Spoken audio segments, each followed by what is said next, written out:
Bayangin, kamu lagi jalan di sebuah kota kecil di Eropa, tahun 1518. Matahari lagi terik-teriknya, pasar ramai, suara kuda dan pedagang terdengar di mana-mana.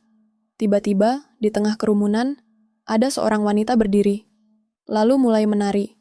Bukan karena ada musik, bukan karena festival, tapi karena dia nggak bisa berhenti.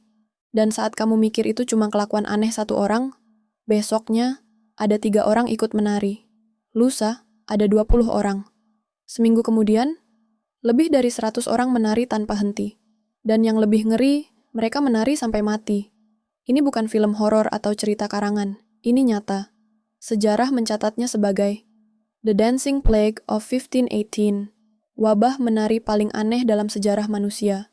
Semua bermula di kota Strasbourg, yang sekarang jadi bagian dari Prancis. Waktu itu, Eropa lagi dilanda panas ekstrim, gagal panen, dan kelaparan. Orang-orang stres berat, sampai akhirnya muncul satu wanita bernama Frau Trovea.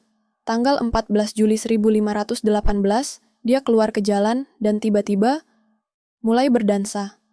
Gak ada musik, gak ada alasan. Tapi dia terus menari, berjam-jam, bahkan berhari-hari. Orang-orang awalnya cuma nonton. Tapi beberapa hari kemudian, banyak yang ikut. Bukan karena seneng, tapi seperti kesurupan. Kayak tubuh mereka gak bisa diamin. Kaki mereka bergerak sendiri. Dalam waktu seminggu, penari bertambah jadi 34 orang. Sebulan kemudian, lebih dari 400 orang. Dan ini bukan dansa yang indah. Ini lebih mirip jeritan minta tolong lewat tubuh. Orang-orang menangis sambil menari. Tubuh gemetar, wajah pucat, kaki berdarah. Mereka jatuh ke tanah karena kelelahan. Tapi begitu sadar, langsung menari lagi. Catatan sejarah menyebutkan banyak yang mati karena stroke, serangan jantung, atau kelelahan ekstrim. Bayangin, kamu nggak bisa berhenti. Makan nggak, tidur nggak, minum pun jarang. Tapi kaki kamu terus bergerak, bahkan ketika tubuh udah menyerah. Para pejabat kota bingung. Ini wabah? Ini kutukan? Atau cuma gila massal? Solusi mereka? Aneh banget. Mereka membangun panggung, memanggil pemain musik, dan malah menyuruh mereka terus menari.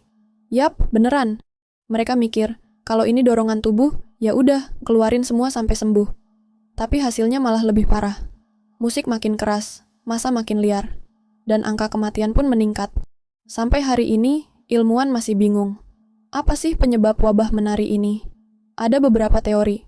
Pertama, teori ergot, jamur halusinogen. Jamur ini tumbuh di gandum basi, mengandung LSD alami. Orang yang makan roti basi bisa mengalami halusinasi, kejang, sampai histeria.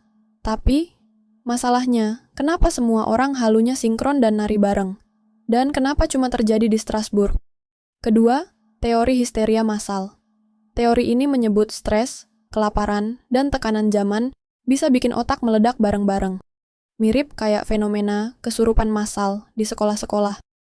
Ketiga, teori kutukan Roh Kudus. Di zaman itu, orang percaya penyakit bisa datang dari roh jahat.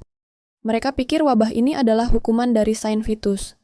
Sosok suci yang dikenal bisa bikin orang kesurupan dan menari liar. Makanya, waktu gereja turun tangan, mereka usir para penari ke biara dan doa bersama. Anehnya, setelah itu perlahan wabah mereda. Tapi yang aneh, ini bukan satu-satunya wabah menari. Tahun 1374, di Jerman, orang-orang juga menari sampai ke laut dan tenggelam. Tahun 1237, 100 anak di Erfurt menari sepanjang 20 km tanpa henti. Apa ini semacam glitch dalam pikiran manusia?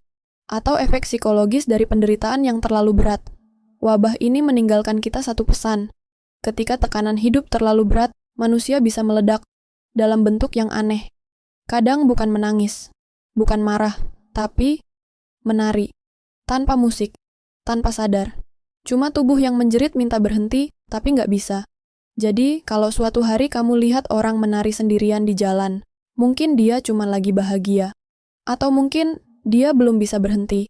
Kalau kamu suka kisah sejarah absurd dan misterius kayak gini, jangan lupa klik tombol like, subscribe, dan share ke temanmu yang suka mikir, kok bisa sih dunia kayak gini? Sampai ketemu di cerita aneh dan nyata berikutnya. Satu pandangan.